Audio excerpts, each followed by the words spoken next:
20 वर्षाच्या पोराचा माइंडसेट कसा असायला पाहिजे? मी स्वतः 20 वर्षाचा जॉब करतोय. डिपेंड्स की आपल्याला कोणत्या गोष्टी कशा भेटल्या आपला mind.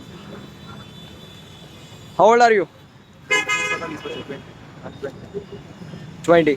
So what do you think about breaking comfort zone? May be हे आपल्याला गरजेचं आहे. आपण जशी सिच्युएशन फेस करतो, आपल्याला जसं पुढे जावं लागतं किंवा आपल्याला काही रिस्पॉन्सिबिलिटीज घ्याव्या लागतात, त्यानुसार आपल्याला त्या कम्फर्ट झोनमधून सुद्धा बाहेर. अच्छा, आजकाल जे यूट्यूबचं ट्रेंड चाललं आहे त्यामध्ये तुम्हाला जर कॉन्टेंटबद्दल काय आयडिया द्यायची असल्या तर मी लोकांना कुठला प्रश्न विचारला पाहिजे? नाहीतर सगळ्याच्या जर लोकांचा विचार केला फॉर एक्झाम्पल, तर मी 7 वर्षाच्या पोरापासून 65 वर्षाच्या माणसापर्यंत कुठले कुठले प्रश्न विचारायला पाहिजे, काय वाटतं? पर्टिक्युलर असं सांगता येणार नाही पण त्याच्यावरती, पण मग जो यूट्यूब चॅनलचा जॉनर असेल, कंटेंट असेल, त्याच्यावरती डिपेंड करतं. आता जो पूर्ण जॉनर जो आहे, आता मी स्वतः एक क्रिकेट फॅन आहे, तो मी मे बी तुला हे करू शकतो, सजेस्ट करू शकतो की तू क्रिकेटचं कोणाला विचारू शकतो की 7 वर्षापासून ते 65 वर्षापासून प्रत्येक व्यक्ती जो आहे तो कधी ना कधी म्हणजे क्रिकेटच्या प्रेमात असेल. लाईफमध्ये सगळ्यात महत्त्वाची स्किल कुठली आहे आता आपण डेव्हलप करू शकतो पुढच्या 5 वर्षात? काय वाटतं तुम्हाला पुढच्या 5 वर्षात?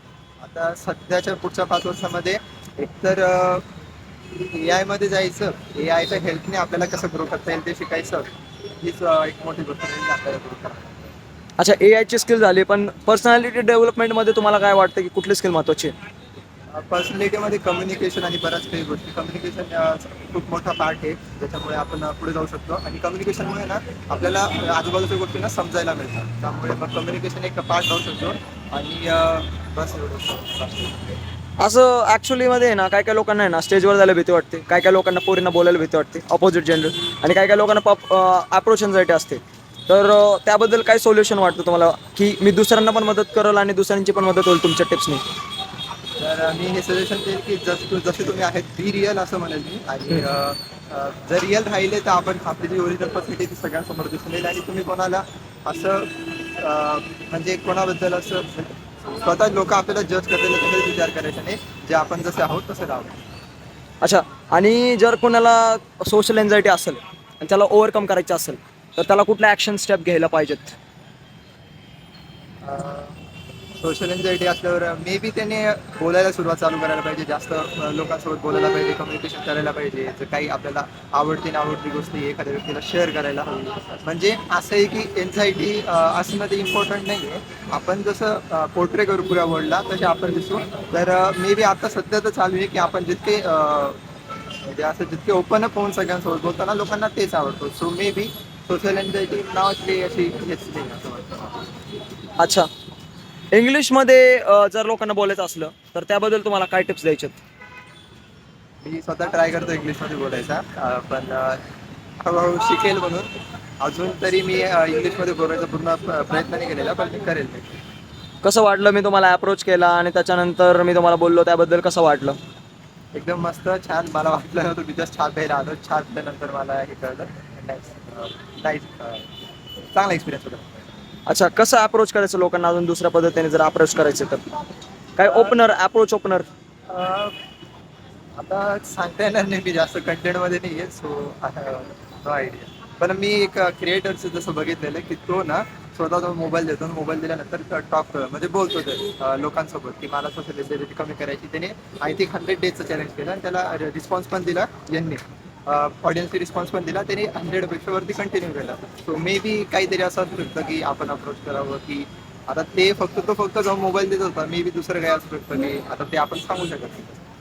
ॲक्च्युलीमध्ये तसं तर मला असं वाटतं, ॲक्च्युली आजच्या काळात जर ब्लॉगिंगचं बघितलं आपण, तर मला तर असं वाटतंय की मी तुम्हाला सांगतो कसं वाटतं सांगा, की प्रत्येकाने केलं पाहिजे ब्लॉगिंग. का? कारण की सेल्फ इम्प्रूव्हमेंटसाठी. जसं आपण जिमला जातो, आपण म्हणजे कॉम्पिटिशनला नाही जायचं नाही आहे म्हणून नाही जात जिमला, राईट? आपण फक्त हेल्दी राहायचं म्हणून. मला असं वाटतं आत्ताच्या काळात कॉन्टेंटला आपण जिमसारखं घ्यायला पाहिजे, की यार मला हेल्दी बनायचं तर मग मला पर्सनॅलिटी डेव्हलप करायचं. तर कसं वाटतं कॉन्टेंट, लाईक कॉन्टेंट मेकिंग आत्ताच्या काळात पर्सनॅलिटी बिल्डिंगसाठी? हा ते एक रिझन असू शकतं की आपण स्वतःला इम्प्रूव्ह करायचं आहे, सगळ्या गोष्टींमध्ये इम्प्रूव्ह करायचं आहे, तर आपण करू शकतो ते सोशल मीडिया जे असतो त्याच्यानुसार. पण हम्म. आपलं डिपेंड्स पाहिजे की आपलं कंटेंट काय आहे. तुम्ही कंटेंट काही पण करताय आणि तुम्हाला वाटतंय की तुम्ही ग्रो करशाल असं नाही आहे. स्वतःला जर ग्रो करायचं असेल तर ब्लॉगिंग एक बेस्ट ऑप्शन असू शकतं. आणि बस त्या व्यतिरिक्त मी काही म्हणणार नाही, पण मग जिम जसं बोललं तर मी जिम सुद्धा पर्सनल डेव्हलपमेंटसाठी. अच्छा, अशी कुठली गोष्ट आहे की जी तुम्ही अवॉइड करताय, चार लोक काय विचार करतील म्हणून?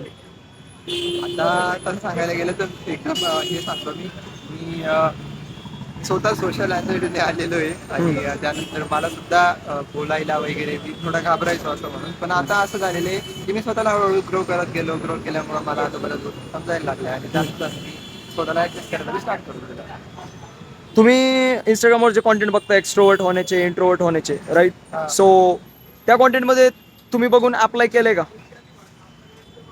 अप्लाय केलं म्हणजे माझा व्हिडिओ कधी विचार आला होता. सेम तसं मी जसं बोललो होतो क्रिएटर व्हिडिओज वगैरे काढतो, तर माझा विचार आला होता की मला इम्प्रूव्ह जर करायची माझी, तर मी त्या टाईपमध्ये करू शकतो. तो यायचा, मोबाईल द्यायचा, फक्त एवढा व्हिडिओ रेकॉर्ड करा असा म्हणायचा. त्याला म्हणायचं की पोस्ट रेकॉर्ड करा असं. तर मग तर कधीपासून स्टार्ट करणार आहे तुम्ही? मी लवकरच स्टार्ट करेन. मला पुण्यामध्ये येऊन 1 महिना झाला. त्याआधी मी नाशिकमध्ये होतो. सो जसं जसं मी अजून इथे सेट झाल्यानंतर ते स्टार्ट. आत्तापासून काय नाही करू शकत? काय अडवतंय तुम्हाला? अडवतं म्हणजे मी तितका प्रिपेअर नाही त्या गोष्टीला. मे बी मला थोडा वेळ लागेल. आणि जर कोणत्या गोष्टी समोर येतं आपल्याला ती गोष्ट परफेक्ट करायची, सो मला कंटेंट बनवायचं आहे, मला परफेक्टच करायचं आहे. आणि असं आहे की जे परफेक्ट असतात त्याला लोक जास्त बघतात. त्यामुळे अच्छा, मी अजून एक प्रश्न विचारतो. कॉन्फिडन्स म्हणजे काय तुमच्या ह्याच्याने? काय वाटतं कॉन्फिडन्स म्हणजे? कॉन्फिडन्स म्हणजे आता कॉन्फिडन्स बॉडी लँग्वेजमध्ये दिसतो, कॉन्फिडन्स बोलण्यामध्ये दिसतो, कॉन्फिडन्स बऱ्याच गोष्टींमध्ये दिसतो. तर मला असं वाटतं की बस माझ्यासाठी कॉन्फिडन्स असं आहे की आपण ज्या गोष्टीत आहोत ना, ती गोष्ट आपल्याला येते, तर आपण त्याच्यात कधी पूर्ण कॉन्फिडंटच राहावं. ओव्हर कॉन्फिडंट होऊ नये, पण मग जी गोष्ट आपल्याला येते त्याच्यात कॉन्फिडंट राहावं असं माझं म्हणणं. अच्छा, मला अजून एक प्रश्न विचारायचा आहे, तो म्हणजे की तुम्हाला जर एक इंट्रोवर्ट मुलगा आहे, त्याला आत्तापासून जर स्टार्ट करायचं कॉन्टेंट, तर त्याला तुम्हाला काय टिप्स द्यायची ॲक्च्युली? कारण की असे खूप हजारो लोक आहेत, मी पण आहे तसं, राईट? मला पण घरी बसल्यावर असे प्रश्न येतात की ॲक्च्युली यार, लोक काय विचार करतील, लोक बघतील. तर मग ह्या गोष्टीला आपण कसं ओव्हरकम करू शकतो आणि दुसऱ्यांच्या लाईफमध्ये कसं आपण इम्प्रूव्हमेंट करू शकतो? कारण की आपल्यासारखे खूप हजार लोक असतात, राईट? कारण की आज कुणाला जे आपल्याला जेवण भेटतं पण कुणाला भेटलं नसेल, मग तसंच कुणाकडे कॉन्फिडन्स नसेल, तर त्या पोराला तुम्हाला कसं मोटिवेट करायचं आणि कसं करणार तुम्ही? तर मी त्याला सांगेल की जे आहे तसंच राहा. जर तुझ्या मनात आहे काहीतरी तर ते नक्कीच करशील.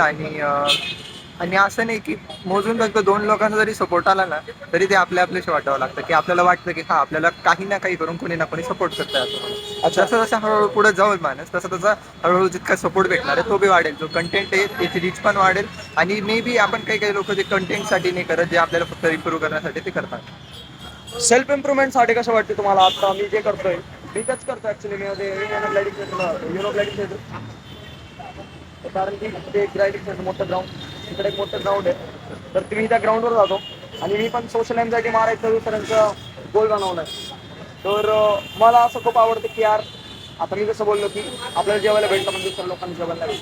मग तसंच आपल्याकडे जर शरम आहे आपल्याला, तर दुसऱ्याला म्हणजे आपल्याला नाही आहे. मी आता कॅमेऱ्यासमोर बोलू शकतो, कुणाला ना कुणाला आहे ना, तर मग मला त्यांची शरम घालवायची आणि त्यांना फक्त मनातून फ्री करायचं. तर ह्या गोलबद्दल तुम्हाला काय वाटतं? त्या उत्तम गोष्ट आहे. आणि तुझ्यामुळे जर कोणाशी हेल्प होत असेल तर ती खूप म्हणजे उत्तम गोष्ट राहील. की ज्याच्याने एखाद्या व्यक्तीचा जो खूप दिवसापासून विचार करतोय की कॉन्फिडन्स वाढवा, हे करा ते करा, पण मग तू जर त्याच्यातून अप्रोच केला मग त्याला बी कुठेतरी वाटायला लागेल की हा मी करू शकतो असं. सो जो हा तुझा जो म्हणजे तू जो डिसाईड केलेला आहे तर ते खूप उत्तम आहे. खूप छान. आणि मी